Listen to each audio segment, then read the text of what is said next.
Amy Rodriguez stared at her screen and blinked hard. The numbers had to be wrong. She rubbed her eyes and looked again, but the display showed the same impossible reading. "Computer, run diagnostic on sensor array 3, she said quietly.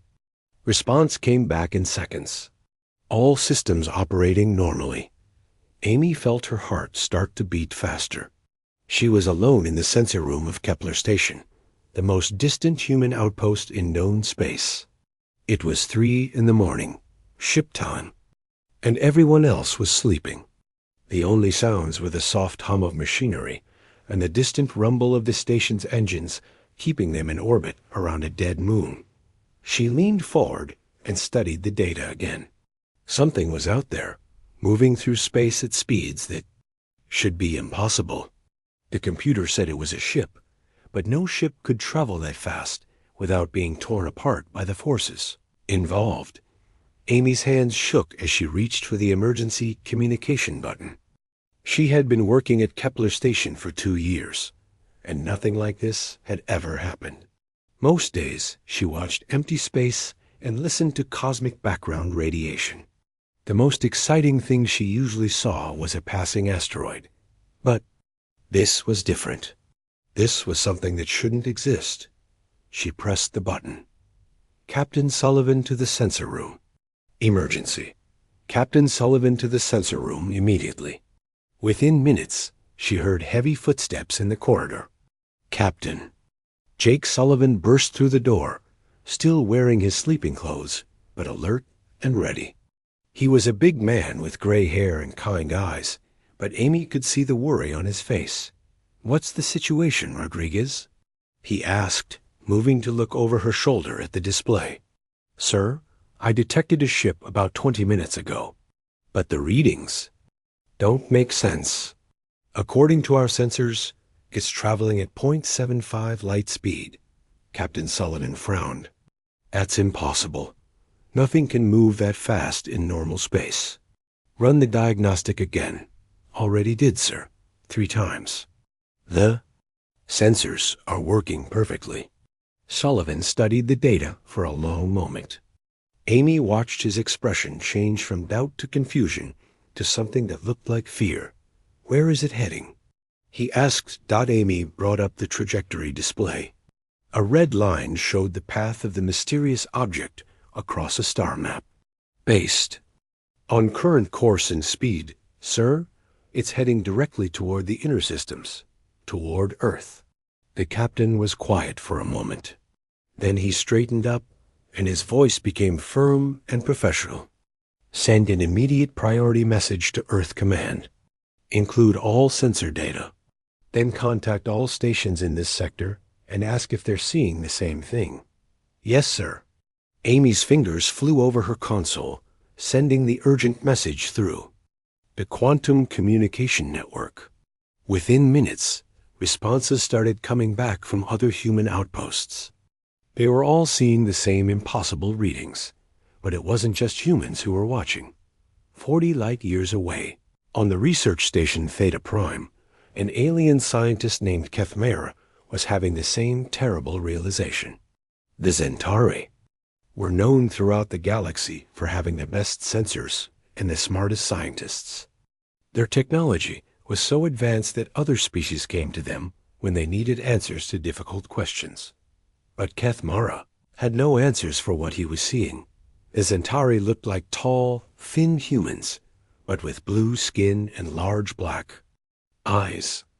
Kethmera had been studying space phenomena for over a century, and he had never seen anything like this. His instruments could barely track the object, and his quantum computers could not identify what it was or where it came from.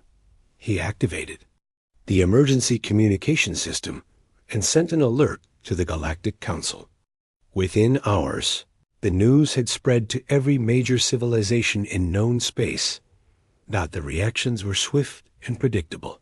The Drachmoth Empire, a warrior race that controlled dozens of star systems, immediately assumed the mysterious ship was a new weapon. Their massive warships began moving toward the edge of their territory, ready to fight whatever was coming. The drachmith looked like giant reptiles that walked on two legs, and they had been at war with someone for as long as anyone could remember. Admiral Vextar, commander of the drachmith fleet, issued orders to his captains. Unknown vessel represents potential threat. Prepare for full military response. All ships to battle stations.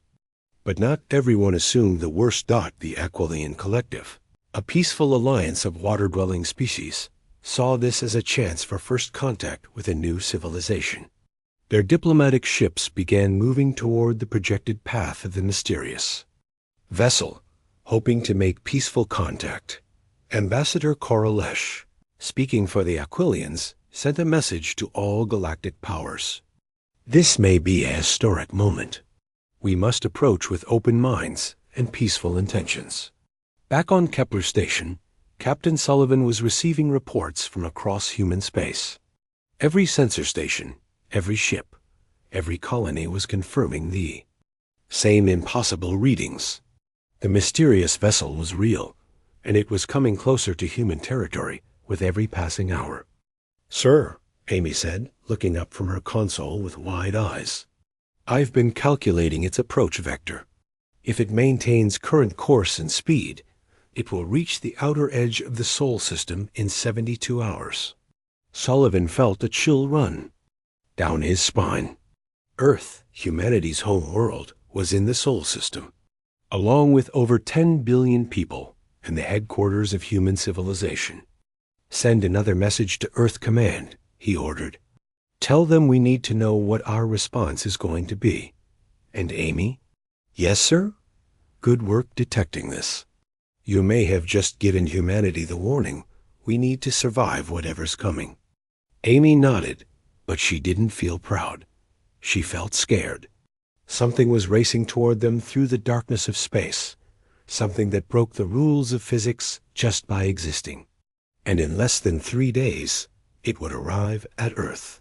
She looked back at her screen, watching the red dot move slowly across the star map, and wondered if she had just detected humanity's salvation or their doom. 2 days had passed since Amy Rodriguez first detected the mysterious ship, and the galaxy was in chaos. On Earth, Dr. Lisa Martinez had not slept in 48 hours. She stood in the main laboratory of the Global Science Institute, surrounded by holographic displays showing impossible data. Her dark hair was messy, her clothes wrinkled, and her coffee cup had been empty for hours. But she could not stop working. "Run the analysis again," she told her assistant, Dr. Kevin Brown. Kevin looked tired too. "Lisa, we've run it 12 times. The results are always the same. This ship is doing things that violate 3 major laws of physics." Lisa stared at the main display, which showed the vessel's energy signature. It was barely visible on their most sensitive instruments, yet the ship was moving at speeds that should require enormous amounts of power. The hull composition was unknown. The propulsion system was undetectable. Nothing about it made sense. "There has to be an explanation," she muttered. "Ships don't just appear out of nowhere and travel at impossible speeds." Across the laboratory, her colleague Dr. Nancy White was working on trajectory calculations. "Lisa, you need to see this," she called out. Lisa walked over to Nancy's station. The display showed a star map with the ship's projected path marked in red. "It's definitely heading for our solar system," Nancy said. "But look at this. It's not just heading toward us randomly. Its course correction 3 hours ago was very precise. It's aiming directly for Earth." Lisa felt her stomach turn cold. "You're sure?" "Completely. Whatever this thing is, Earth is its destination." Meanwhile, in the command center of Earth's Space Defense Force, Admiral Tony Mitchell was having the worst week of his military career.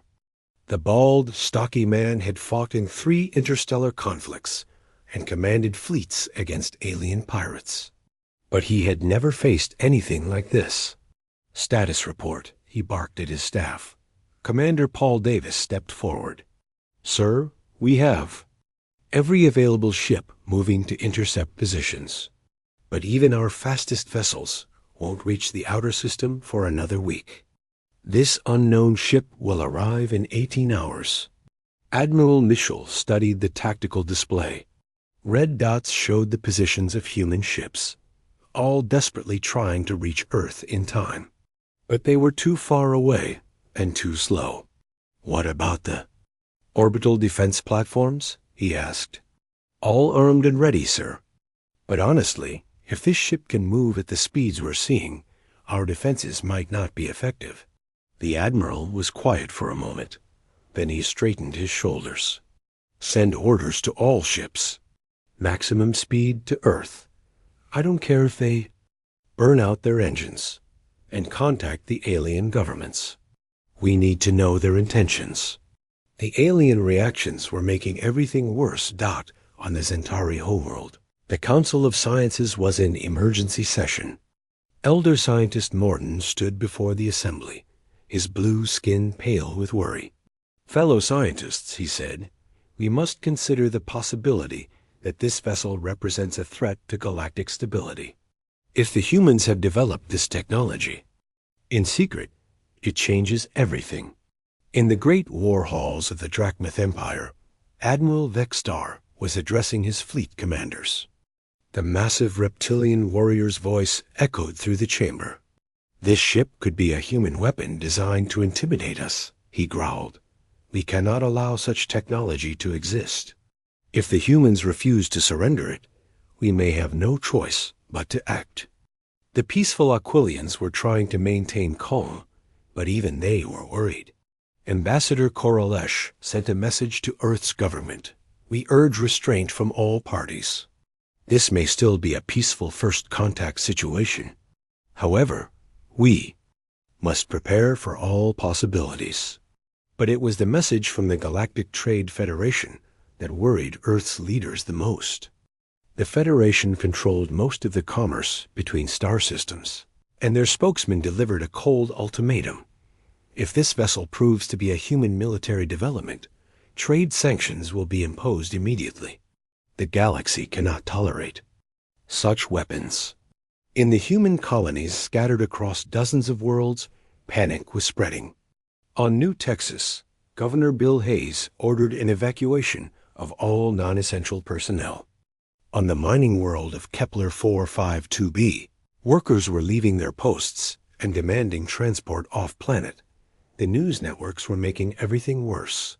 Reporter Jenny Walsh broadcast from Earth's capital.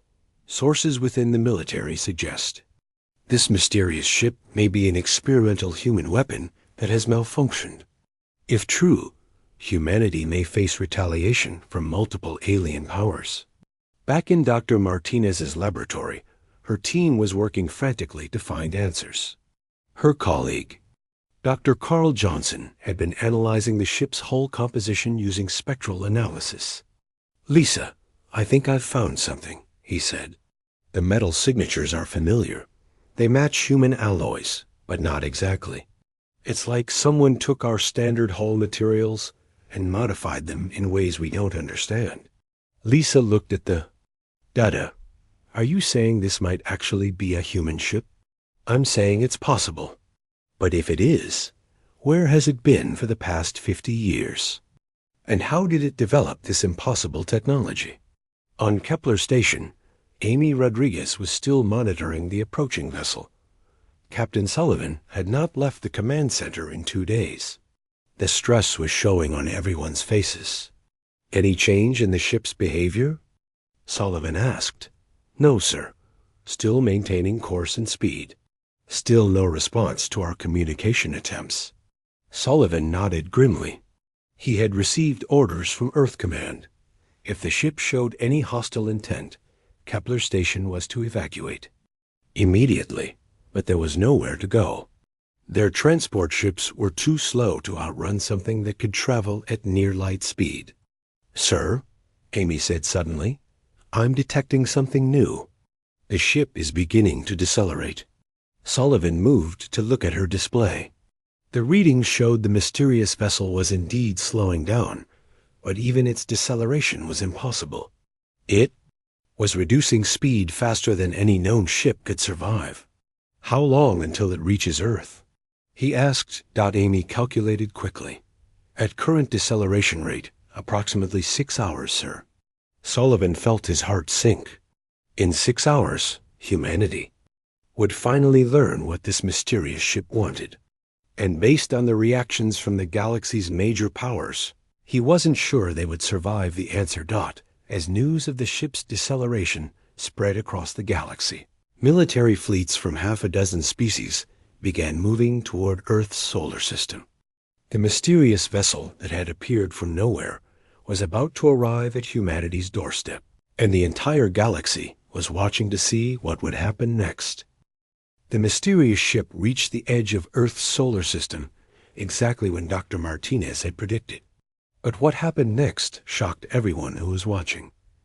Amy Rodriguez was still at her station on Kepler Station, monitoring every move the strange vessel made.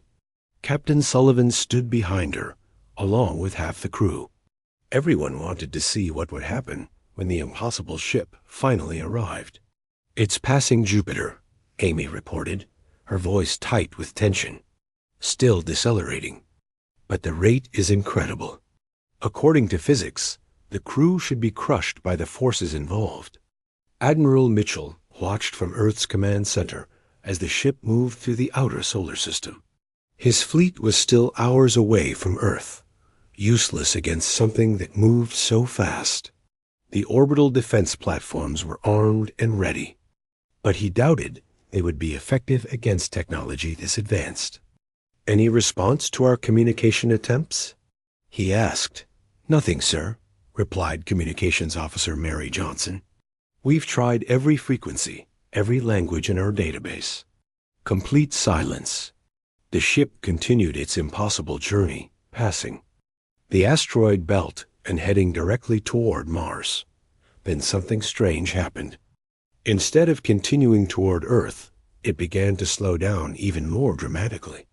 The deceleration was so rapid that any normal ship would have been torn apart. "It's stopping," Amy whispered from Kepler Station. "The ship is coming to a complete stop near Mars." Dr. Martinez looked at her instruments in amazement. "That's impossible. It just went from near light speed to zero in less than an hour. The crew should be dead." For several minutes, the ship hung motionless in space near Mars. Every human sensor in the solar system was pointed at it, along with instruments from alien ships that had followed it here. The entire galaxy seemed to be holding its breath. Then the ship began to transmit. Communications Officer Johnson jumped in her seat as her console came alive with signals. But the sounds coming through the speakers made her heart stop. "This is the S-Wanderer requesting immediate assistance. Repeat, this is the Earth Space Service vessel Wanderer. Our navigation systems are damaged, and we need help determining our location." Admiral Mitchell stared at the communications console. "Did that ship just identify itself as human?" Johnson nodded, her face pale. "Yes, sir. But, sir, the ESS Wanderer was lost 53 years ago during experimental drive tests. The ship and all hands were declared dead." The Admiral felt the world spinning around him. "You're certain?" "Completely, sir. The identification codes match perfectly. But, Admiral, this is impossible. The Wanderer was a small research vessel with a crew of 12. It disappeared during faster-than-light drive experiments in 2334. On the deep space exploration ship Pioneer's Dream, Captain Rachel Green was experiencing the same shock. She had been studying the historical records of lost Earth ships when the transmission came through. As one of the senior captains in Earth's exploration fleet, she knew the story of every vessel that had been lost in space. "Computer, display all files on the ESS Wanderer," she ordered. The holographic display showed the technical specifications of a small research vessel that had been built for experimental propulsion tests. The ship had been commanded by Captain Steve Parker and crewed by some of Earth's best scientists and engineers. The official report says the ship was destroyed when their experimental drive malfunctioned. Her science officer, Dr. Matt Anderson, read from the files. All hands presumed lost. The drive technology was classified as too dangerous for further development. Captain Green studied the data. But if that ship survived, where has it been for 53 years? And how did it develop the technology to travel at those speeds? The answer came a few minutes later when the Wanderer transmitted again. This time, the message was longer and more detailed. This is Captain Steve Parker of the ESS Wanderer. We have successfully completed our test of the experimental temporal displacement drive, but our navigation computer was damaged during the process. According to our chronometers, we have been traveling for 6 weeks and 2 days. Please advise our current location and confirm the date. Dr. Martinez felt her knees go weak. Temporal displacement drive? They think they've only been gone for 6 weeks? Admiral Mitchell activated the main communication system. ESS Wanderer, this is Earth Command. Captain Parker, please confirm your crew status and prepare for detailed debriefing. You have been missing for 53 years. There was a long silence. Then Captain Parker's voice came back, shaky and confused. Admiral, please repeat that. Did you say 53 years? That's impossible. We began our test run 6 weeks ago. Dr. Martinez was already pulling up theoretical files on temporal mechanics. Of course, she breathed. They didn't just develop faster than light travel. They accidentally created a time dilation field. From their perspective, only weeks have passed, but the outside universe has aged decades. On the Wanderer, Captain Parker was trying to process what he was hearing. He was a middle-aged man with graying hair and tired eyes. His crew of 11 scientists and engineers gathered around him in their small command center, all looking confused and frightened. Sir, said Engineer Kate Johnson, if what they're saying is true, everyone we knew is probably dead. Our families, our friends, everyone. Physicist Dr. Dan Foster checked his instruments for the 100th time. The temporal field readings are still active around our ship. The drive didn't just move us through space, it moved us through time. Parker activated the communication system again. Earth Command, requesting permission to dock with the nearest station. We have detailed logs of our journey and need to understand what has happened. Admiral Mitchell looked around his command center. Every face showed the same amazement and disbelief. Permission granted, Captain. Proceed to Luna Station for full debriefing. And Captain?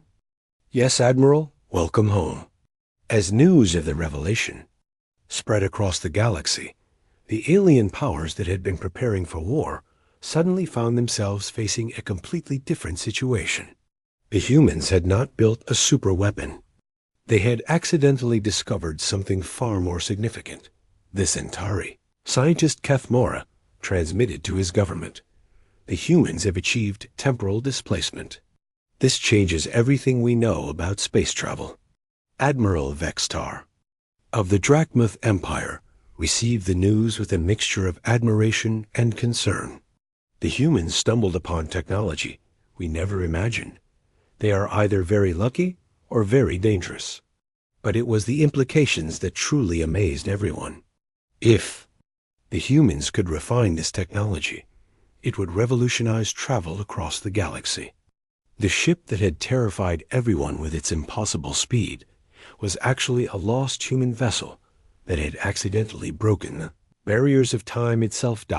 As the Wanderer began its approach to Luna Station, Captain Parker looked out at the solar system he had left only weeks ago. From his perspective, everything looked the same, but he knew that everything had changed. His small crew had accidentally opened a door to a new age of exploration, and the galaxy would never be the same. The docking bay of Luna Station had never seen so much activity. Scientists, military officers, and government officials from across human space gathered to witness the return of the SS Wanderer. The small research vessel looked exactly as it had 53 years ago, as if it had just left space dock yesterday. Captain Steve Parker stepped off his ship and onto Luna Station, followed by his crew of 11. They looked around with wide eyes at the crowded docking bay. The faces were all unfamiliar, and the technology visible on the station was clearly more advanced than what they remembered. Dr. Martinez was the first to greet them. She had been waiting for hours to meet the people who had accidentally solved one of physics' greatest challenges. "Captain Parker," she said, extending her hand. "I'm Dr. Lisa Martinez, Chief of Astrophysics for Earth Command. We have many questions for you and your crew." Parker shook her hand and smiled sadly. "Doctor, we have just as many questions for you. If what we're hearing is true, we've lost 53 years of our lives." Admiral Mitchell arrived shortly after, along with his senior staff. The briefing room was packed with experts from every field of science and military strategy. Captain Parker and his crew sat at one end of a long table, still wearing their uniforms from 53 years ago.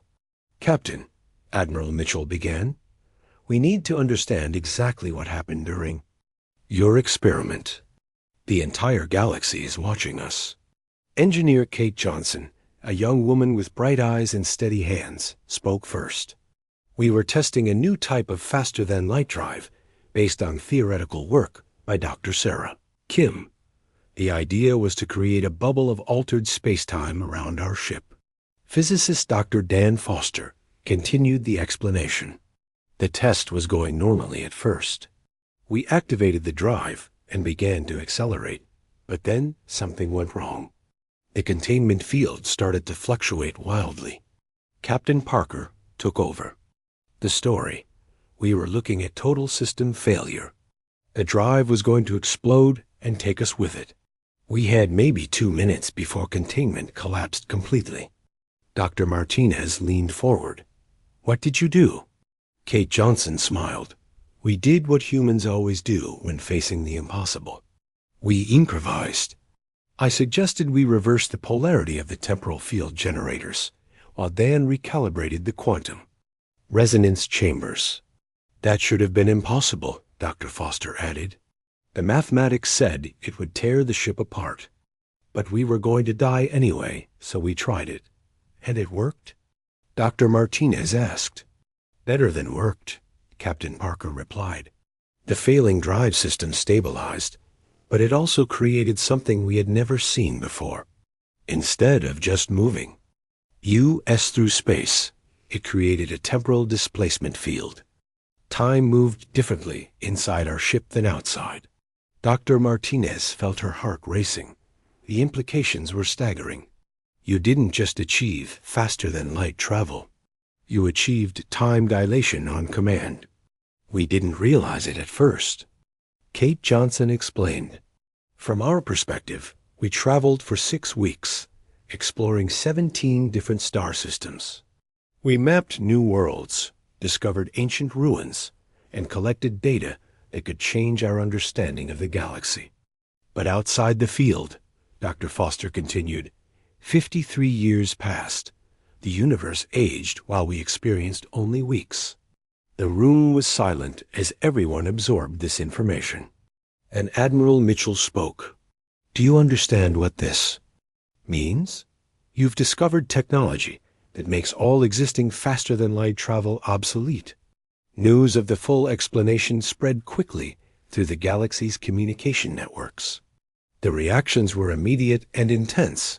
On the Zentari homeworld, Elder Scientist Mordan called an emergency session of the Science Council.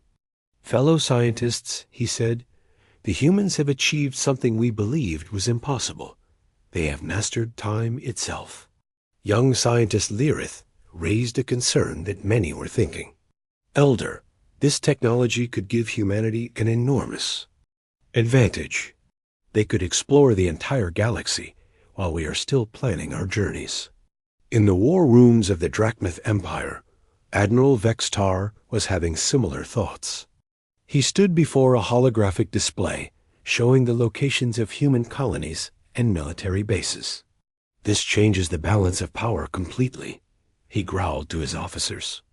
"If the humans can move through time as well as space, they could position their fleets anywhere in the galaxy before we could respond."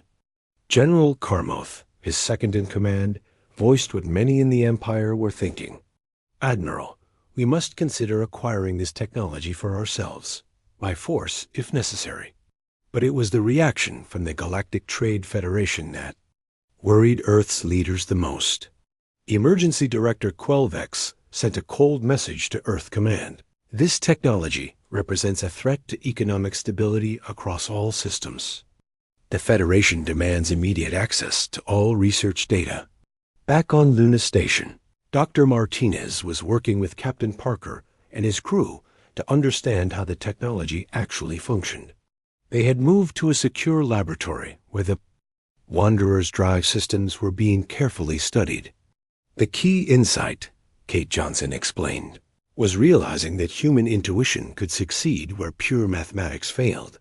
When our systems were failing, we made modifications that no computer would have suggested." Dr. Dan Foster nodded. "The temporal field responds to what we call adaptive resonance. It's not just about the technology. It's about the operator's ability to feel the right adjustments in real time." Dr. Martinez looked up from her calculations. "Are you saying that only humans can operate this drive?" "That's what our tests suggest," Captain Parker replied. "We tried to create automated systems, but they couldn't maintain the field stability. It requires human judgment and the ability to make rapid decisions under pressure." This revelation sent new shockwaves through the galaxy. If the temporal displacement drive could only be operated by humans, it meant that humanity had not just discovered new technology, but had become uniquely valuable to galactic civilization. The Aquilian Ambassador Coralesh sent a message proposing joint exploration missions. "The Aquilian Collective offers our full support for peaceful development of this technology.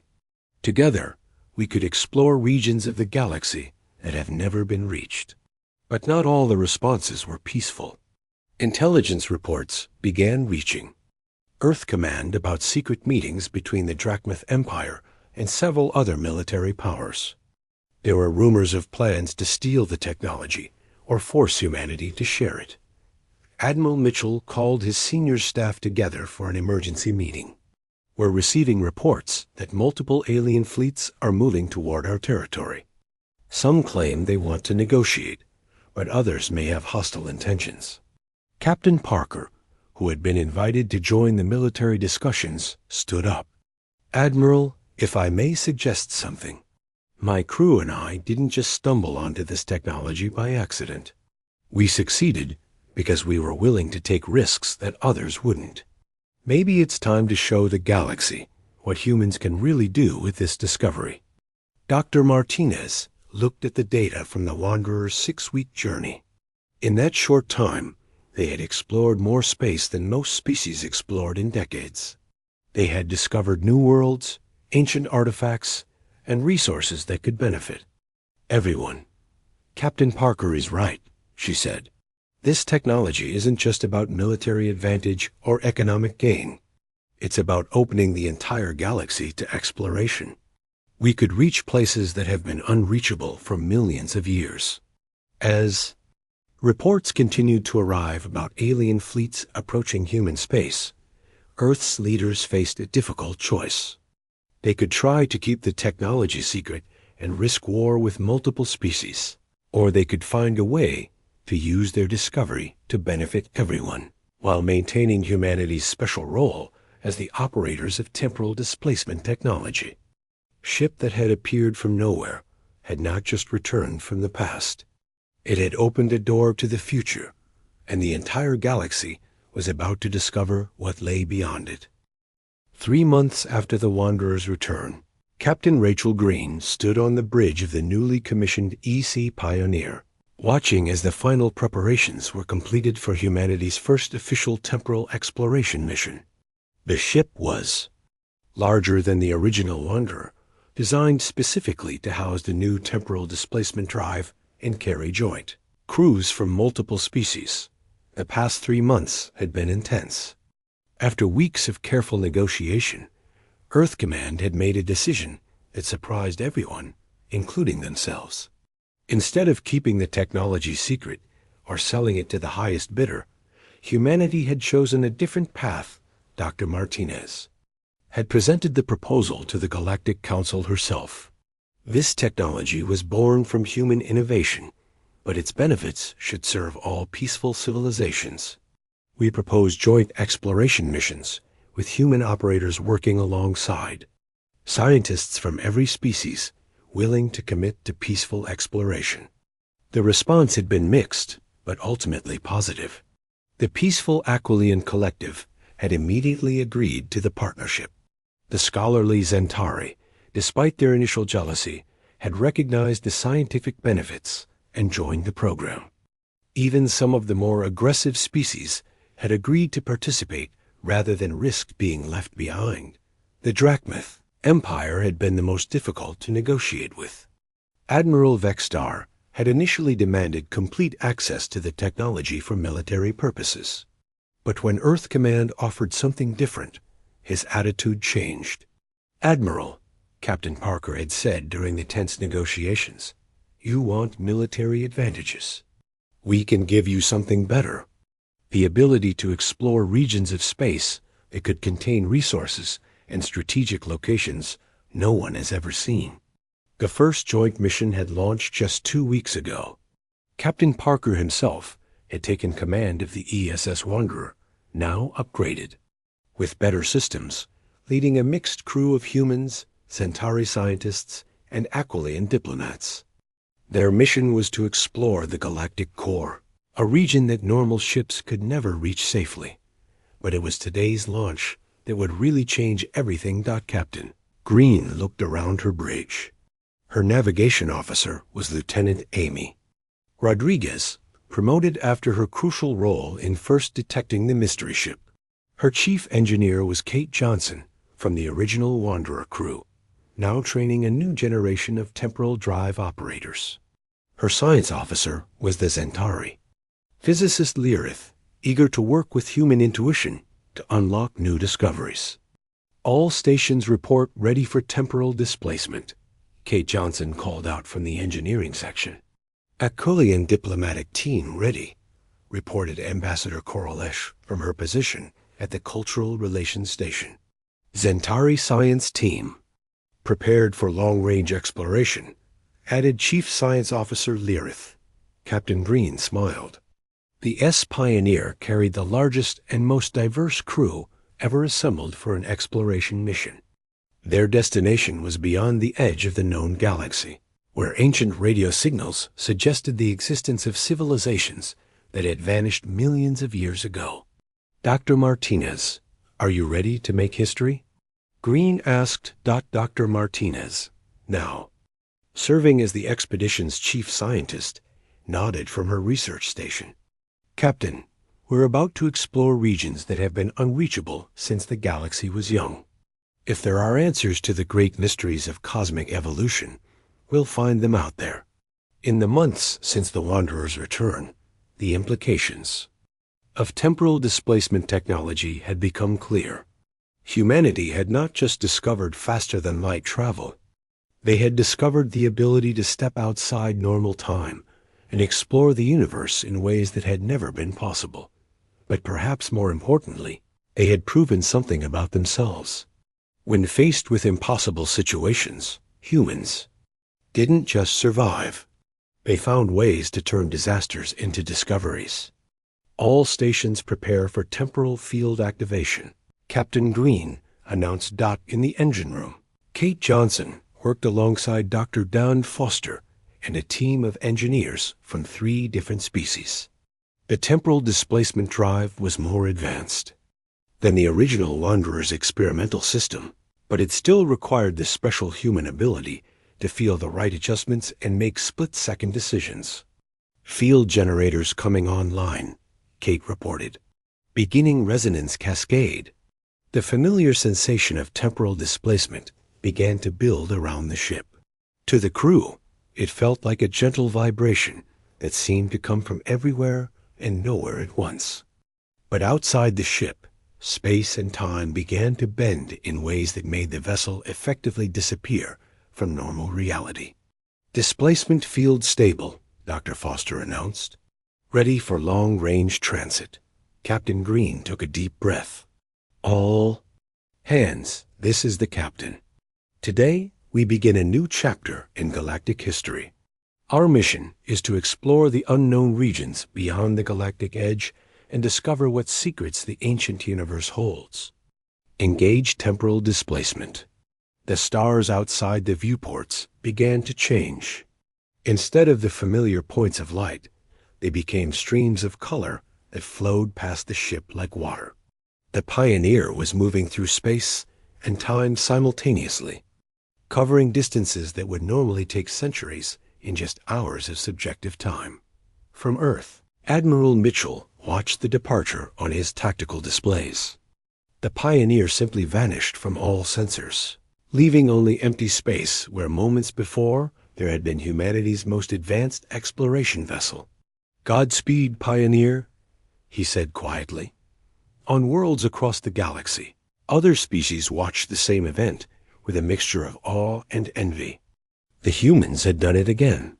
Faced with technology that should have been impossible to operate, they had not only mastered it, but found ways to use it for the benefit of everyone. The Centauri scientist, Kethmora, sent a message to his government.